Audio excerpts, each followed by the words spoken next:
بسم اللہ الرحمن الرحیم رب اشرح لی صدری ویسر لی امری واحلل عقدۃ من لسانی یفقہوا قولی۔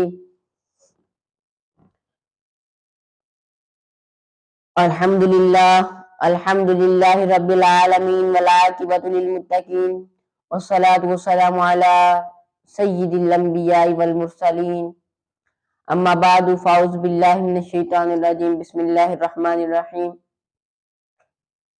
وَلَوْ أَنَّهُمْ إِذ ظَّلَمُوا أَنفُسَهُمْ جَاءُوكَ صدق اللہ العظیم وصدق الرسول النبی الکریم الامین ونحن علی ذلک لمن الشاہدین والشاکرین والحمد للہ رب العالمین۔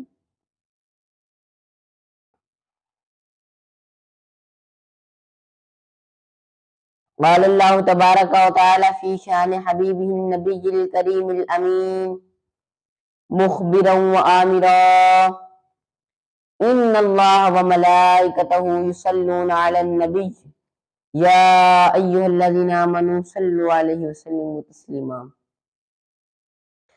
الصلاۃ والسلام علیکہ یا سیدی یا رسول اللہ وعلی آلک وصحبک یا سیدی یا حبیب اللہ۔ حمد و صلاۃ کے بعد خطبہ میں جو آیت کریمہ تلاوت کرنے کا شرف حاصل ہوا ہے، اس میں اللہ تبارک و تعالیٰ فرماتے ہیں وَلَوْ أَنَّهُمْ إِذ ظَّلَمُوا أَنفُسَهُمْ جَاءُوكَ، اور اگر تم اپنی جانوں پر ظلم کر بیٹھو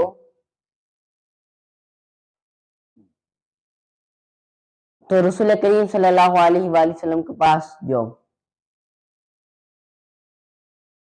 حضرات محترم، مدینہ منورہ کے نواح میں ایک اعرابی تھا، جب اس نے یہ آیت کریمہ سنی تو وہ مدینہ منورہ کی طرف سفر کرنے لگا۔ جب وہ مدینہ منورہ پہنچا تو اس نے حضور نبی کریم صلی اللہ علیہ وآلہ وسلم کے بارے میں پوچھا تو لوگوں نے بتایا کہ آپ کے وصال کو 3 دن ہو چکے ہیں۔ جب لوگوں نے کہا کہ آپ کے وصال کو 3 دن ہو چکے ہیں تو وہ آپ کے مزار انور پر گیا اور عرض کی یا رسول اللہ کہ اللہ تبارک و تعالیٰ نے فرمایا وَلَوْ أَنَّهُمْ إِذ ظَّلَمُوا أَنفُسَهُمْ جَاءُوكَ، اگر کوئی اپنی جانوں پر ظلم کر بیٹھے تو وہ اے محبوب آپ کے پاس آئے، جاؤک آپ کے پاس آئے۔ تو حضور میں اپنی جان پر ظلم کر بیٹھا ہوں، میں نے بہت گناہ کیے ہیں۔ جب اس نے یہ کہا تو تفسیر مدارک میں ہے کہ قبر انور سے آواز آئی قد غفر لک، اور تفسیر ابن کثیر میں حافظ ابن کثیر شارح بخاری نے بھی اس کو لکھا کہ قبر انور سے آواز آئی قد غفر لک، جا تیری بخشش ہو گئی۔ اور حضرات محترم، ہم جب نماز پڑھتے ہیں تو نماز میں بھی رسول کریم صلی اللہ علیہ وآلہ وسلم کو پکارتے ہیں۔ حضرات محترم، رسول کریم صلی اللہ علیہ وآلہ وسلم سے مانگنا کوئی شرک نہیں بلکہ جائز ہے۔ ہم جب نماز پڑھتے ہیں تو نماز بھی رسول کریم صلی اللہ علیہ وآلہ وسلم کے وسیلہ سے قبول ہوتی ہے۔ اگر ہم نماز میں السلام علیکم ایھا النبی ورحمۃ اللہ وبرکاتہ یہ نہ پڑھیں تو نماز ہی قبول نہیں۔ قیامت والے دن ایسی نمازیں منہ پہ ماری جائیں گی۔ تو بعض لوگ ایسے ہیں نماز میں تو رسول کریم صلی اللہ علیہ وآلہ وسلم پر سلام پڑھ لیتے ہیں، لیکن جب سلام پھیرتے ہیں تو پھر رسول کریم صلی اللہ علیہ وآلہ وسلم پر سلام پڑھنے کو شرک کہتے ہیں۔ حضرات محترم، سلام نماز بھی قبول ہوتی ہے تو رسول کریم صلی اللہ علیہ وآلہ وسلم کے وسیلہ سے قبول ہوتی ہے۔ دعا قبول ہوتی ہے تو رسول کریم صلی اللہ علیہ وآلہ وسلم کے وسیلہ سے قبول ہوتی ہے۔ مشکات شریف میں حضرت عمر رضی اللہ تعالی عنہ کا فرمان، آپ فرماتے ہیں کہ تو جب دعا مانگتا ہے تو کوئی چیز اس کو اوپر نہیں چڑھاتی جب تک کہ تو اپنے نبی کریم صلی اللہ علیہ وآلہ وسلم کا نام نہ لے لے۔ دعا بھی رسول کریم صلی اللہ علیہ وآلہ وسلم کے وسیلہ سے قبول ہوتی ہے۔ تو اللہ تبارک و تعالیٰ نے فرما دیا کہ جب بھی تم اپنی جانوں پر ظلم کر بیٹھو تو رسول کریم صلی اللہ علیہ وسلم کے پاس جاؤ، وہیں پر جا کر تمہاری بخشش ہوگی۔ بخشش بھی رسول کریم صلی اللہ علیہ وسلم کے وسیلہ سے ہوتی ہے۔ رسول کریم صلی اللہ علیہ وسلم نے فرمایا اللہم اعطی انا قاسم، بخاری شریف کی حدیث ہے۔ رسول کریم صلی اللہ علیہ وسلم نے فرمایا اللہم اعطی وانا قاسم، بے شک اللہ عطا کرنے والا ہے اور میں تقسیم کرنے والا ہوں۔ اور حضرات محترم رسول کریم صلی اللہ علیہ وآلہ وسلم نے ارشاد فرمایا،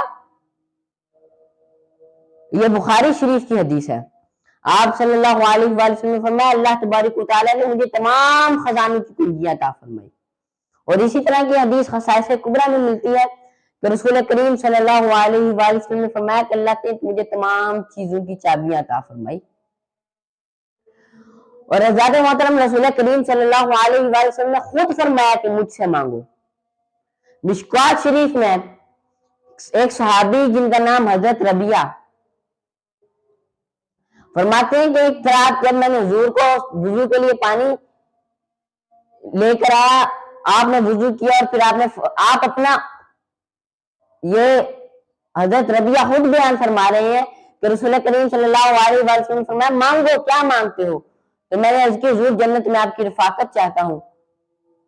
تو رسول کریم صلی اللہ علیہ وسلم نے فرمایا کیا بس یہی؟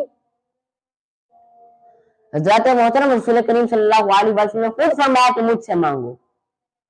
تو جو لوگ یہ فتویٰ لگاتے ہیں کہ رسول کریم صلی اللہ علیہ وسلم سے مانگنا جائز نہیں، ان لوگوں کے فتوے کی ضد میں تو بہت سے لوگ آتے ہیں۔ یہ صحابی نے رسول کریم صلی اللہ علیہ وسلم سے مانگا، اور حضرات محترم رسول کریم صلی اللہ علیہ وسلم نے خود نے فرمایا کہ مجھ سے مانگو۔ یہ مشکوات شریف کی حدیث ہے۔ اور حضرات محترم حضرت جابر بن عبداللہ فرماتے ہیں کہ حضور نبی کریم صلی اللہ علیہ وسلم کے پاس آئے اور عرض کی یا رسول اللہ کہ میرے والد جنگ احد میں شہید ہو گئے اور وراثت میں 6 لڑکیاں اور کچھ قرض چھوڑ گئے ہیں، تو چنانچہ جب کھجوریں توڑنے کا وقت آئے گا تو قرض دار جھگڑا کریں گے، حضور میں چاہتا ہوں کہ آپ وہاں پر تشریف لائیں تاکہ قرض دار آپ کو دیکھ کر جھگڑا نہ کریں۔ حضرات محترم جب کھجوریں توڑنے کا وقت آیا تو حضرت جابر بن عبداللہ رسول کریم صلی اللہ علیہ وسلم کو ساتھ لے کر گئے، کھجوریں توڑی تو قرض داروں نے حضور نبی کریم صلی اللہ علیہ وسلم کو دیکھ کر جھگڑا کم کرنے کی بجائے اور زیادہ جھگڑا شروع کر دی۔ حضور نبی کریم صلی اللہ علیہ وسلم نے فرمایا جابر 3 ڈھیر لگاؤ کھجوروں کے۔ فرماتے ہیں کہ میں نے 3 ڈھیر کھجوروں کے لگائے، حضور ایک ڈھیر پر بیٹھ گئے، میں نے قرض ادا کر لیا۔ کہتا ہے اللہ کا شکر میں نے قرض ادا کر لیا، میں تو چاہتا تھا کہ قرض داروں کا قرض ادا ہو جائے، میرے لیے اور میری بہنوں کے لیے کچھ بھی نہ بچے، بس قرض ادا ہو جائے۔ فرماتے ہیں کہ قرض ادا ہو گیا، اور جس ڈھیر پر رسول کریم صلی اللہ علیہ وسلم پر تشریف فرما تھے اللہ کی قسم ایسا معلوم ہوتا تھا۔ یہ جابر بن عبداللہ فرما رہے ہیں، بخاری شریف کی حدیث ہے، فرماتے ہیں کہ ایسا معلوم ہوتا تھا کہ ایک کھجور بھی کم نہیں ہوئی۔ فرماتے ہیں کہ ایسا معلوم ہوا کہ ایک کھجور بھی کم نہ ہوئی جس ڈھیر پر رسول کریم صلی اللہ علیہ وسلم تشریف فرما تھے۔ جابر بن عبداللہ رضی اللہ تعالیٰ عنہ نے بھی تو حضور سے طلب کیا کہ حضور آپ تشریف لے کے آئیے، کیونکہ وہ جانتے تھے کہ حضور نبی کریم صلی اللہ علیہ وسلم تشریف لے گئے تو ساری پریشانیاں ساری مشکلات حل ہو جائیں گی۔ آپ نے بھی تو حضور نبی کریم صلی اللہ علیہ وسلم سے طلب کیا۔ حضرت محترم حضرت قتادہ، یہ خصائص کبریٰ میں لکھا ہے صاحب خصائص کبریٰ نے کہ حضرت قتادہ جنگ میں ان کی آنکھ نکل گئی اور آنکھ رسول کریم صلی اللہ علیہ وآلہ وسلم کی خدمت میں لے کر گئے، فرمایا کہ اگر تو صبر کرے گا تو جنت ہے۔ تو آپ نے عرض کی حضور آنکھ میرے مانگنے پر دے دیجئے اور جنت اپنی طرف سے دے دیجئے۔ تو پھر رسول کریم صلی اللہ علیہ وآلہ وسلم نے آنکھ، یہ خصائص کبریٰ میں موجود ہے کہ حضور نبی کریم صلی اللہ علیہ وآلہ وسلم نے آنکھ اپنی ہتھیلی پر رکھی اور پھر آنکھ کے اندر اس کو لگایا، لعاب دہن لگا کر آنکھ کے اندر لگایا۔ حضرت قتادہ فرماتے ہیں کہ ایسا معلوم ہوتا تھا کہ پتہ ہی نہیں چلتا تھا کہ کون سی آنکھ نکلی۔ اور حضرت عقیر بن بشیر رضی اللہ تعالیٰ عنہ خصائص کبریٰ میں موجود ہے. حضرت عقیل بن بشیر رضی اللہ تعالیٰ عنہ فرماتے ہیں کہ میں چھوٹا تھا, میرے والد جنگ احد میں شہید ہو گئے. حضور نبی, میں رو رہا تھا, حضور نبی کریم صلی اللہ علیہ وسلم نے سر پر ہاتھ پھیرا اور فرمایا روتا کیوں ہے, کیا تیرے لیے حضرت عائشہ جیسی والدہ نہیں؟ حضور نے شفقت فرماتے ہوئے کہا, اور فرماتے ہیں کہ حضور نے جہاں ہاتھ پھیرا تھا, یہ خصائص کبریٰ میں موجود ہے کہ حضور نبی کریم صلی اللہ علیہ وسلم نے جہاں ہاتھ پھیرا وہاں پر سے بال سیاہ رہے اور باقی جگہ سے سفید ہو گئے. اور میری زبان میں لکنت تھی, وہ لکنت حضور نبی کریم صلی اللہ علیہ وسلم نے لعاب دہن ڈالا اور لکنت جاتی رہی. یہ حضور نبی کریم صلی اللہ علیہ وسلم کے لعاب دہن سے لکنت جاتی رہی. اور حضرت محترم حضرت ابو ہریرہ سے روایت ہے, فرماتے ہیں کہ میں رسول نبی کریم صلی اللہ علیہ وسلم کی محفل میں آیا کرتا تھا اور بہت کچھ سنتا تھا لیکن بھول جاتا تھا. میں حضور نبی کریم صلی اللہ علیہ وسلم سے عرض کی, یہ بخاری اور مسلم دونوں میں موجود ہے. حضرت ابو ہریرہ فرماتے ہیں کہ میں رسول نبی کریم صلی اللہ علیہ وسلم کی خدمت میں حاضر ہوا اور عرض کی, یا رسول اللہ میں بہت کچھ سنتا ہوں آپ سے لیکن بھول جاتا ہوں. تو حضور نے فرمایا چادر پھیلاؤ. میں نے چادر پھیلائی اور حضور نے 2 مٹھیاں بار بار کر اس میں ڈال دی اور فرمایا اسے اپنے سینے سے لگا لو. یہ بخاری اور مسلم دونوں سیاستہ کی دونوں بڑی کتابوں میں موجود ہے یہ حدیث. حضرت ابو ہریرہ فرماتے ہیں کہ میں نے اس کو سینے سے لگایا اور میرا حافظہ کبھی ہو گیا, اس کے بعد میں جو سنتا تھا وہ کبھی نہیں بھولتا تھا. اسی لیے حضرت ابو ہریرہ سے سب سے زیادہ حدیث حضرت ابو ہریرہ سے روایت ہے. اور حضرت محترم اس کے علاوہ حضرت جابر فرماتے ہیں کہ میں نے حضور نبی کریم صلی اللہ علیہ وسلم کو کھانے کی دعوت دی. اس وقت لشکر اسلام کو حضور نبی کریم صلی اللہ علیہ وسلم لے کر آئے اور فرمایا جابر, میں نے عرض کی حضور کھانا تھوڑا ہے, اتنے سارے لوگ نہیں کھا سکتے. تو حضور نے فرمایا کہ اپنی زوجہ سے کہو کہ میرے آنے تک ہنڈیا کو نیچے نہ اتارنا اور روٹیاں نہ پکانا. جابر فرماتے ہیں کہ میں گیا گھر اور میں نے اپنی بیوی سے کہا تو وہ کہنے لگی کہ کھانا اتنا زیادہ نہیں. تو میں نے کہا کہ میں یہ حضور سے عرض کر چکا ہوں. اس نے کہا پھر کوئی مسئلہ نہیں. حضور نبی کریم صلی اللہ علیہ وسلم آئے, آپ نے ہنڈیا میں لعاب دہن ڈالا اور پورا لشکر اسلام اس کھانے سے پیٹ بھر کر کھانا کھایا. جابر فرماتے ہیں اس وقت ہماری تعداد 1000 تھی. اللہ کی قسم اگر اس وقت ہم 1 لاکھ بھی ہوتے تو ہم پیٹ بھر کے کھانا کھا لیتے. حضور نبی کریم صلی اللہ علیہ وسلم کے لعاب دہن ڈالنے سے یہ ہوا.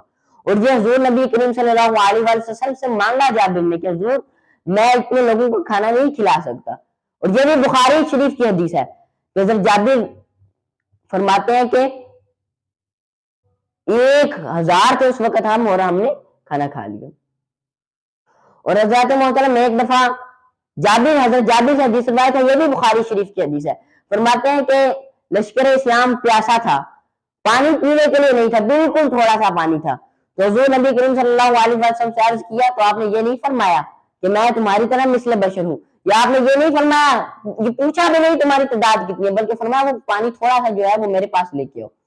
جب لایا گیا آپ نے اپنی انگلیاں اندر ڈالی اور نکالی اور 5 نہریں جاری ہو گئی. اعلیٰ حضرت اس موقع پر فرماتے ہیں انگلیاں ہیں فیض پر, ٹوٹے ہیں پیاسے جون کر, ندیاں پنجاب رحمت کی ہیں جاری واہ واہ. حضور نبی کریم صلی اللہ علیہ وسلم سے صحابہ مانگتے, اس موقع پر بھی صحابہ نے عرض کی حضور پانی نہیں ہے. اور حضرت محترم اب حشر کا وقت ہوگا, کوئی کسی کا کام نہیں آئے گا. اللہ تبارک و تعالیٰ فرماتا ہے کانا مقدار 50,000 سنہ, وہ 50,000 سال کے برابر ہوگا وہ دن. اس وقت اتنی شدت ہوگی گرمی کی, اور اللہ تبارک و تعالیٰ فرماتا ہے اس دن کوئی کسی کے کام نہیں آئے گا, نفسی نفسی کا عالم ہوگا. اس وقت ہمارے کام کون آئیں گے؟ رسول کریم صلی اللہ علیہ وسلم. تمام نبی کہیں گے دوسرے کے پاس جو, حضرت آدم علیہ السلام حضرت نوح کے پاس بھیجیں گے, حضرت نوح حضرت ابراہیم کے پاس بھیجیں گے, حضرت ابراہیم حضرت موسیٰ علیہ السلام کے پاس بھیجیں گے, حضرت موسیٰ حضرت عیسیٰ کے پاس, اور حضرت عیسیٰ ہمارے آقا و مولا. جب ہمارے آقا و مولا کے پاس آئیں گے تو اس وقت آپ صلی اللہ علیہ وسلم فرمائیں گے انا لہا, میں اسی کے لیے ہوں.